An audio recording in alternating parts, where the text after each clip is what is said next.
Breaking news defining the future of the deep strike war, and the headline today is, well, it's explosive. Ukrainian FP-2 strike drones hit fuel depot in Crimea, ammo warehouse in Donetsk, January 09, 2026. To stay ahead of this, you really need the facts, distilled fast. Subscribe to Defense Reports, your go-to source for timely, in-depth military and defense reports.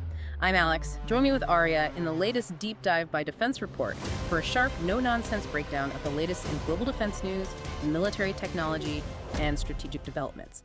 And today we're going to cover, well, it's a tale of two very different weapons. It really is. It's a study in dramatic juxtaposition. On one hand, we've got confirmation of Ukraine's domestic drone program, their FP-2s. And they're working. They're working incredibly well, hitting critical Russian logistics, hundreds of kilometers behind the lines. We're talking over 900 kilometers in some cases. And then on the other side, you have the Russian response, a dramatic, highly destabilizing retaliation.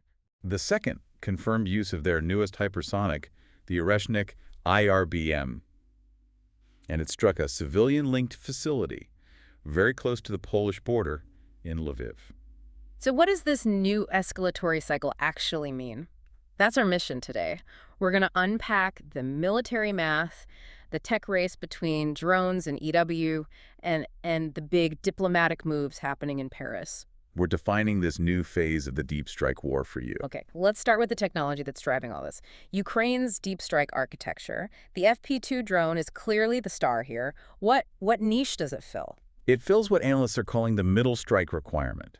I mean, you used to have small tactical drones for the front and then huge strategic cruise missiles for hundreds of miles away. Right, a huge gap in the middle. Exactly. The FP-2 bridges that gap. It's optimized for what's called the tactical rear, that crucial zone maybe 50 to 200 kilometers back. Where all the logistics and command centers are staged. Precisely. It's the nerve center. And technically, it's a pretty substantial platform, isn't it? Oh, absolutely. We're talking about a 6-meter wingspan, a maximum takeoff weight of 215 kilograms. That's some serious heavy lifting for an unmanned aircraft. And that weight is the key, because it lets the FP-2 carry a genuinely lethal warhead. How lethal are we talking? Well, sources confirm it can deliver between 105 and 120 kilograms of payload. They've adapted the OFAB 100-110Tu high-explosive fragmentation bomb. So the bomb itself isn't new. The bomb isn't, but the delivery system is. And with the TG-50 explosive mix, you're getting an effective explosive weight of over 90 kilograms. Which gives it way more destructive power than the Russian Juran 2, the Shahed 136. Substantially more. If you're going to fly 500 kilometers, you need the most bang for your buck. But what's the trade-off with a heavier payload? I mean, is it a lot slower, or does it have a shorter range? The trade-off is managed by focusing on precision mass, not speed, and also leveraging modern composites. But its real effectiveness, the reason the trade-off is worth it, comes from its counter-EW capabilities. The ability to actually get to the target. Exactly. Mission assurance. And the success rate speaks for itself. Let's look at case study 1. Neutralizing Crimean fuel supplies. The strike on the Hvardisk oil depot. That wasn't just a random attack on some storage tanks, was it? No, not at all. The target was the most sensitive point in the supply chain. A fuel echelon. A train. A train carrying fuel and lubricants right at the loading rack. You hit a train while it's loading or unloading, and you maximize damage to the pumps, the pipelines, the entire infrastructure. So you're not just destroying the fuel on the train. You're destroying the ability to move fuel through that hub. It's a strategic hit. This facility, it's a primary supply artery for the Russian Dnipro, grouping in Kherson and Zaporizhia. And this isn't the first time it's been hit. It's the 4th time in 3 months. It's what we call functional neutralization. They aren't trying to destroy all the fuel. They're trying to make the facility so unreliable that Russia can't count on it. Forcing them onto slower, less efficient road transport. Right. And it proves Crimea's rear is highly vulnerable. Okay, that's the western flank. Let's turn to the east. Case study 2. The simultaneous strike in Herne in Donetsk. This one hit an ammo warehouse. And not just any ammo warehouse. This one supplied the 51st Combined Arms Army, which is active on the Pokrovsk axis. The very same one General Syrskyi recently called the most difficult area of the entire front. So hitting their ammunition directly impacts Russia's heaviest offensive pushes. But the really clever part, the thing that points to the long-term plan, was hitting the adjacent military repair unit.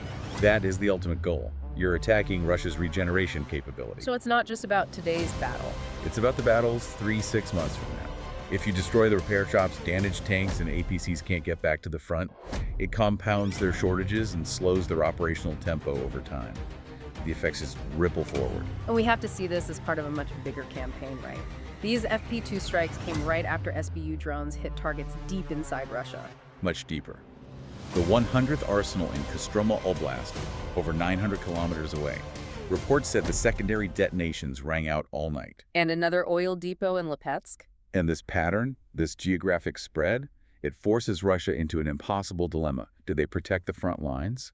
Or do they pull back their best air defenses, their S-400s and Panzers, to protect assets deep inside Russia? And every time they pull one back, it opens a new corridor for systems like the FP-2. Exactly. Which brings us to the tech battlefield. If Ukraine is hitting these targets so reliably, it means they are, for now, winning the electronic warfare race. The drone currently has the initiative. Absolutely. The offense is forcing the defense to be reactive. So let's get into the tech for a minute. How are these drones surviving Russia's jamming? I mean, it's notoriously dense. Right. They can't just rely on a single frequency. The core of it is something called a software-defined radio, an SDR. Think of it like a super flexible digital brain. The FP-2 uses what we call dynamic frequency switching. It scans the whole spectrum up to 6 gigahertz, finds where the Russian jamming is strongest. And just jumps to a clean channel. It jumps to a quieter channel automatically. Yeah. But it also couples that with high-speed frequency hopping. So it's not even staying on that one clean channel. No. It's changing frequencies thousands of times per second. Imagine the jamming signal is a slow, sweeping hand trying to cover a channel. The drone is jumping so fast, it sends its little data packet before the hand can even get there. So it's basically a continuous game of hide-and-seek with the jammer. A very, very fast game. It makes the drone's signal virtually impossible to track and jam. And I guess the ultimate insurance policy is the AI autonomy and visual tracking. That's the failsafe. Once the drone locks onto the target's visual silhouette, it doesn't need the operator's command link anymore. So even if the C2 link is completely severed. The drone flies on and hits the target. It's the robot's first doctrine in action. But of course, innovation breeds counter-innovation. Russia's not standing still. What are we seeing from their side? We're seeing some, frankly, alarming innovations. The first is modified Shahed drones. They're equipping them with man pads. Man-portable air defense systems. On a drone. Yes, likely the Russian Verba. They're essentially creating flying, remote-controlled air defense platforms to hunt Ukrainian aircraft and interceptor drones. That sounds incredibly complex to manage in the air. It is, but arguably a bigger threat to logistics are the fiber optic drones. Fiber optic, how does that work? They're controlled by a physical cable, a wire, with a reported range up to 50 kilometers. And because it's a physical connection, It can't be jammed. It's completely immune to all forms of electronic warfare, a huge threat to anything in the near rear. So even with all this success, Ukrainian experts are still flagging issues with their own defensive EW. What's the core problem there? It seems to be an institutional problem, a deployment problem. The tech is there, but getting it to the field quickly and using it right isn't keeping pace. Too many units are still using what's called broadband jamming. Which is inefficient. Highly inefficient. It just blasts a wide range of frequencies, and you end up jamming your own friendly drones by accident. So the goal has to be precision, what they call point jamming. Exactly. Right. Like a laser. You target only the specific enemy frequency, but that requires incredibly skilled operators. The human factor is now the main bottleneck. This whole tech attrition race is clearly intensifying, which brings us to the geopolitical response. Russia's retaliation for these strikes was massive. The scale was horrific. January 8th and 9th, you had 242 drones, 36 missiles, all aimed at energy infrastructure. Kyiv, Lviv, Dnipropetrovsk. But the headline event, the one designed to send a political shockwave, was the Oreshnik. The second confirmed combat use of their new IRBM, launched from Kapustin Yar. And this thing is truly hypersonic, estimated Mach 10, right? 13,000 kilometers an hour. It is. And the target was a gas infrastructure facility in Lviv Oblast. Just 60 kilometers from the Polish border. That proximity can't be an accident. It's the entire message. Russia claimed it was retaliation for a drone attack on Putin's residence, but the real audience was in Brussels and Washington. It's a political signal. A demonstration of capability. And intent. Putin himself warned that the conventional use of this system could be as devastating as a tactical nuke. It's a way of raising the stakes without going nuclear. And we have to ground this in the human cost. This was a deliberate attack on civilian infrastructure during a severe cold snap. Absolutely. This was targeted immiseration. At least 4 people were killed, including an emergency medic, thousands injured. And the blackouts. Massive. Yep. Over 700,000 households without electricity. More than 1 million people in Dnipropetrovsk and Zaporizhia without heat or water in freezing temperatures. It's strategic cruelty. That escalation prompted a really strong, unified European response. Just a few days earlier, the Coalition of the Willing met in Paris. Yes. On January 6th, you had Ukraine, the U.S., UK Prime Minister Starmer, French President Macron, NATO Secretary General. And they produced the Paris Declaration, outlining these new, robust security guarantees for Ukraine after a ceasefire. It's a signal of profound, long-term European resolve. So what are the key components of this new security architecture? There are 4 main pillars. First, continued long-term military assistance to rebuild Ukraine's forces. Second, a U.S.-led ceasefire monitoring mechanism. Third, this is the big one, the creation of a multinational stabilization force. Tell us more about that force. It's a major commitment. We're talking 10,000 to 15,000 troops, mainly European-led. Their job would be to support deterrence and help with rebuilding. They'd even establish military hubs across Ukraine to help regenerate the armed forces. And the final point? Binding commitments. For military aid, intelligence sharing, and sanctions to be implemented immediately if Russia attacks again. So it's essentially creating a security structure with real teeth, just short of formal NATO membership. It's the next best thing to Article 5. And predictably, the Kremlin immediately rejected it, calling any Western deployment foreign intervention and, chillingly, legitimate combat targets. So this brings us to the final takeaway for you, our listener. We're seeing 2 wars happening at once.